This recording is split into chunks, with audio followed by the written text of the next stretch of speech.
Witness Preparation Podcast, Playing the Guessing Game is a Losing Strategy, features litigation attorney Dan Small explaining the three typical types of witness guesses: factual details, inferences, and hypotheticals. He reminds us that, as a witness, 95% simply is not good enough. You are either 100% sure or you are guessing, which means you might be making a false statement under oath. This episode is the 7th part in the ongoing in-depth 10-part series on rules for witness preparation. Mastering these 10 rules will help you establish a higher level understanding and the discipline necessary to effectively prepare a witness in a case. Could have, could be, should have, should be, would have, would be, guessing. We love it so. We judge ourselves and each other on how well we do it, on our insights. Yet in the unnatural world of a witness, it is an invitation to disaster. There are 3 basic kinds of guessing: factual details, inferences, and hypotheticals. First, factual details. The first form of guessing involves details like dates, times, names, numbers, and so on. Guessing at even the most minor factual details is an easy way for a witness to get into trouble. Tell your witness if you're not absolutely sure or don't know with complete precision, say so. Just say, "I don't know," or "I don't want to guess," and stop. It's unnatural, but it's critical. In our everyday conversations, we guess, estimate, or do whatever seems reasonable to keep the conversation going, knowing that we'll never be cross-examined or held to our precise statement. The problem is that whenever you guess, there is always a chance that your guess is wrong. That's okay in a casual setting. Everything changes when you become a witness. What we think of as casually as being wrong really means false. And when false is under oath and on the record, or anything close to it, you have a serious problem. As a witness, you can only be as precise as you are precisely and absolutely certain. I talked in an earlier podcast about how random and piecemeal memory can be. When we remember only part of something, we feel uncomfortable, not remembering the whole thing. That discomfort can tempt us to try too hard and to guess at the missing details. Then, when the questioner looks at a document or asks someone else for the same details, and they give a different answer, the witness has created the worst kind of conflict, an unnecessary conflict. There will always be some natural conflict when 2 or more people are asked about the same thing. Perceptions and memories will always lead to some honest differences. Don't make things worse by creating unnecessary conflicts, by guessing when you could and should just say, "I don't know." What happens if the questioner persists? Sometimes the questioner will want you to guess and will push you to do it. He may think he can push you to say more, leading to other questions or giving him something that he can then use in questioning other witnesses. Whatever the motive, your job is a difficult one of making clear not just what you know, but what you don't know. That means making it clear that you don't know, making it clear that you don't want to guess, and if you're still pushed, giving yourself and giving others plenty of extra room and making it absolutely clear that you're guessing. How is that done? Like everything else a witness does, one question at a time. Suppose you're being asked about a meeting that you think took place last April, but you're not sure. For whatever reason, the questioner has decided to try to use you to pin down the date. Think about how you might respond truthfully while still giving yourself a generous margin of error. For example, "Madam Witness, when did this meeting take place?" Answer, "I don't recall." "Well, it was last year, wasn't it?" "I believe so." "When last year?" "I don't recall." "Well, you were at this meeting. Give us your best memory of the month." "I don't want to guess." "What is your best recollection?" "I could only guess that it was sometime in the spring." You've answered each question to the best of your ability without locking yourself in to greater precision than you truly are comfortable with.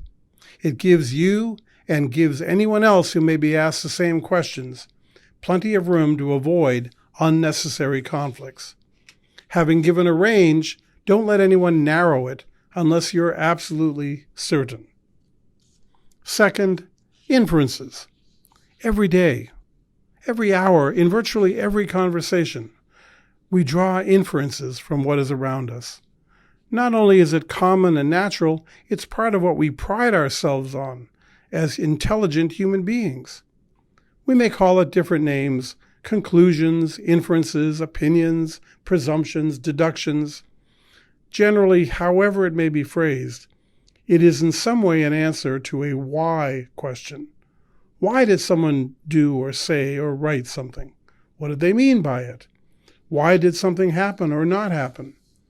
If we're talking about a subject with which we're familiar, we take pride in the fact that our inferences are often correct. Many times, if we could figure the odds, we'd take comfort in the chances being 90%, 95% that we are right. Therein lies the problem.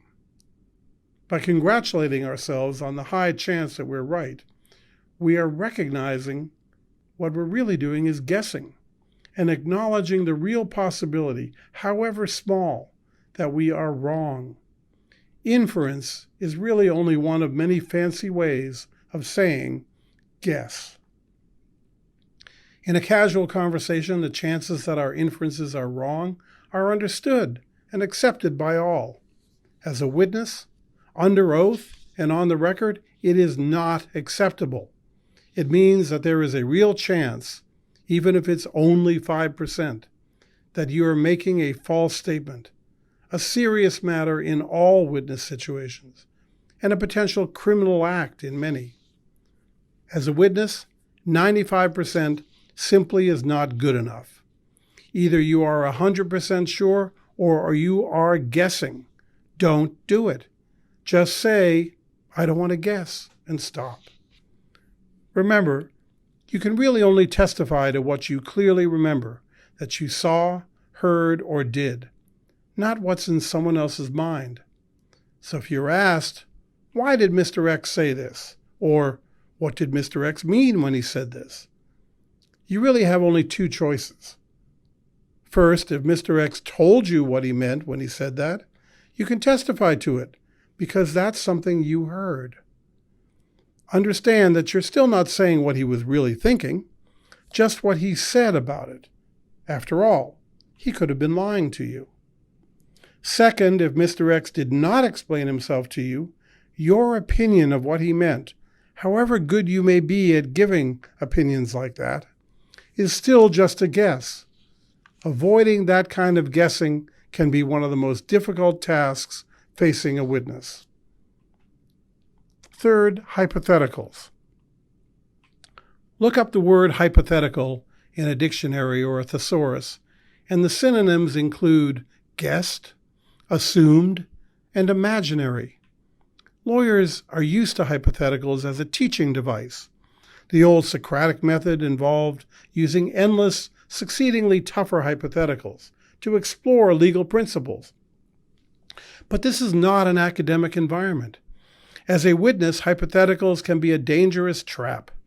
More important, they are the worst form of guessing, using uncertain hindsight and foresight to either attack or guess. Let's explore the two principal types of hypotheticals, the attack hypothetical and what I call the meteor hypothetical. The most common type of hypothetical is the attack hypothetical. This involves the questioner putting forward some assumed facts and then asking what the witness or someone else would, should, or could have done. It's an attack because it's not being asked out of curiosity. It's being asked to use the witness's answer to attack someone else, to criticize what that person did or did not do under those facts. Of course, the witness was not there, not involved, and not aware of everything on which the reality of the situation depended at the time. It is guessing, and it is often inappropriate. The best thing I've ever heard about the attack hypothetical is to remember the golden rule. Remember the old golden rule? Do unto others as you would have others do unto you. What if the situation was reversed? What if the questioner was asking someone else a hypothetical, trying to use that person to attack you? Wouldn't you want that person to know a lot more than any questioner can put into a hypothetical? He or she didn't know what you knew or see what you saw. Wouldn't you want that person not to guess or pass judgment on you in hindsight? A truthful answer would depend on far more information and input than even the best questioner can squeeze into a short, clear, and fair question. It would depend on too much. Don't guess.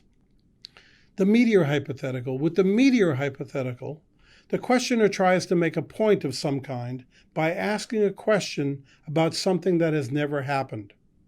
Often, he or she is trying to create some rule or standard by which other people or other events should be judged, or use the hypothetical to demonstrate relationships, hierarchies, and the like.